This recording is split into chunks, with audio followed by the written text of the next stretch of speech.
pejim-baovao hafa tanteraka kosa indray dia tonga teny Ambodirano Ampefilo androany ny sampana mpamonjy voina vetsy tsara lalàna nanome fiofanana ho an'ireo mponina mba hisorohana ny loza mety hitranga sy ny tokony atao amin'izany no antony izao fidinana ifotony izao.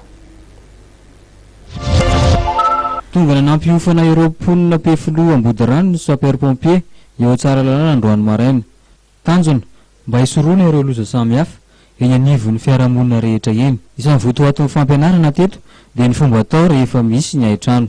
Nandray andraikitra ny commune Antananarivo renivohitra amin'ny alalan'ny vondron'ny mpamonjy voina ao tsara lalàna, nandray andraikitra ny anao fanentanana sy fanabeazana indrindra amin'ny fampianarana ny tsisy ny firehetana intsony satria raha mahalala fa io firehetana io dia mahatonga ny fahaverezam-pananana amin'ny tapitrisa maro ary indrindra ihany koa mety andringitsaina.